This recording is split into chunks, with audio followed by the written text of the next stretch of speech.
The presidential line of succession defines who may become or act as President of the Federative Republic of Brazil upon the death, resignation, incapacity or removal from office of the elected president, and also when the president is out of the country or is suspended due to impeachment proceedings. The Brazilian federal constitution establishes that a vice president succeeds as president when the elected president dies, resigns or is removed from office. The other offices in the line of succession of the President of the Chamber of Deputies, the President of the Federal Senate, and the President of the Supreme Federal Court, in that order, but those other offices do not succeed to the presidency as a vice president would. Instead, they merely serve as acting president. The vice president and the other offices in the line of succession, in accordance with the constitutional order of preference, also serve as acting president when the president is under incapacity, or is suspended due to impeachment proceedings,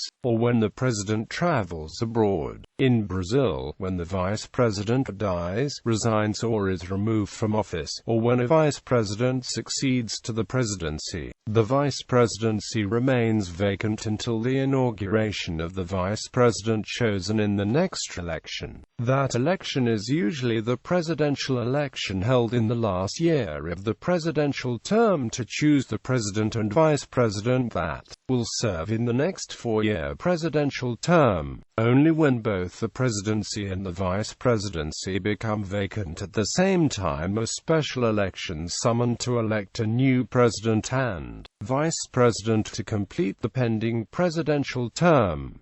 Death, resignation or removal from office of the president. Should the president die, resign or be removed from office, a vice president succeeds as president. The other offices in the line of succession do not become president in those cases. Instead, the next available person in line merely becomes acting president, and the Constitution dictates that, whenever both the presidency and the vice presidency become vacant, new elections are to be held. So in the case of an acting president taking office due to a double vacancy in the presidency and vice presidency, the acting president serves only until the special election takes place and the elected president is sworn in. If the second vacancy triggering elections takes place in the last 2 years of the presidential term, the National Congress is empowered and required to elect the president. If the double vacancy of the presidency and vice presidency takes place in the first half of the 4-year presidential term, however, a presidential election by popular vote is held. In any event, the president so elected merely finishes what remains of the pending presidential term, and thereafter a new president, chosen in the regular general elections, takes office for a normal 4-year term.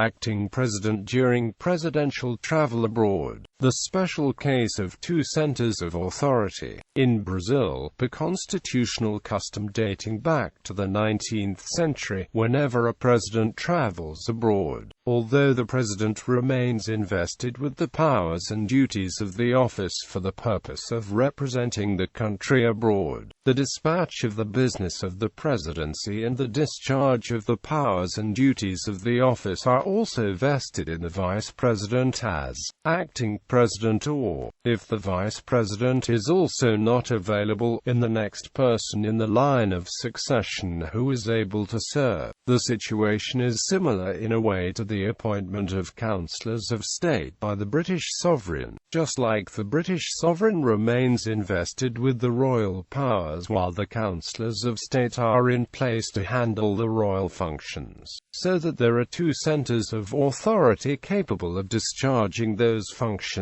When the President of Brazil travels abroad, this automatically triggers the assumption of the office of acting president by the person next in line, who is in Brazil, but in that specific case, dictated by constitutional custom and not by the express text of the Constitution. Two subjective centers of authority remain in place: the president who is abroad and the acting president. service by an acting president in the event of presidential incapacity or during the trial of charges of impeachment accepted against the president, the vice president, or, should the vice presidency be vacant or the vice president unavailable, the next person in the line of succession takes office as acting president whenever the president is under an incapacity that impedes him from discharging the powers and duties of the presidency. The vice president, or the next available person in the line of succession, also assumes the powers of the presidency as acting president if, authorized by the Chamber of Deputies, the Senate votes to start a trial on charges of impeachment presented against the president. The admission of the charges requires the positive vote of 2/3 of the members of the Chamber of Deputies.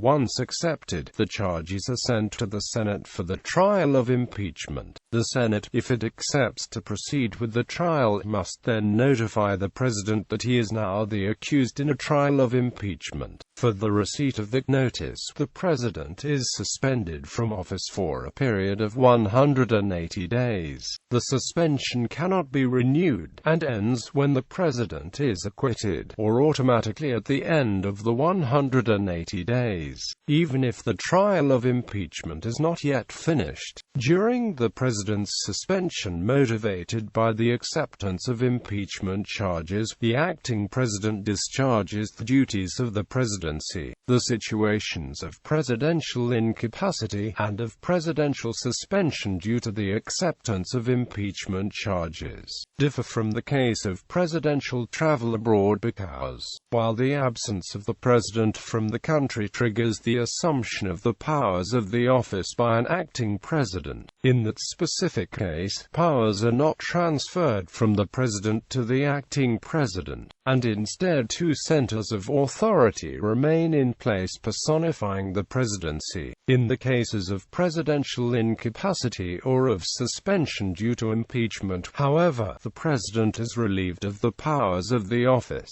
and the duties of the presidency are therefore totally transferred to the acting president for the duration of his service. Declaration of presidential incapacity. While the current Brazilian constitution prescribes the procedure for impeachment and trial of the president, and speaks of the vice president or others discharging the powers of the president in the case of an incapacity, no specific procedure is set out detailing how an incapacity of the president on medical grounds could be declared. Constitutional custom and praxis in the federal and state levels dictate that, in cases when the head of the executive branch is unable to discharge the office for health reasons, temporary incapacity can be self-declared by means of an executive message addressed to the legislature. In such cases, the chief executive can reassume his powers by means of a further message to the legislative branch in which he declares that the temporary impediment has ceased and that he is thus resuming the duties of his office.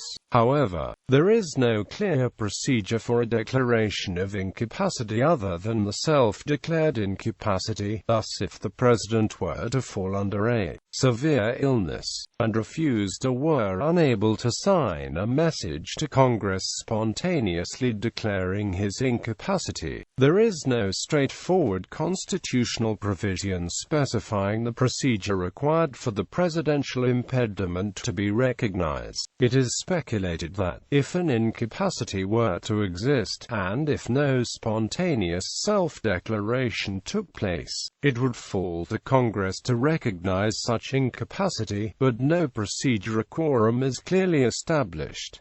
Current order of succession. The presidential line of succession, as specified by the Constitution,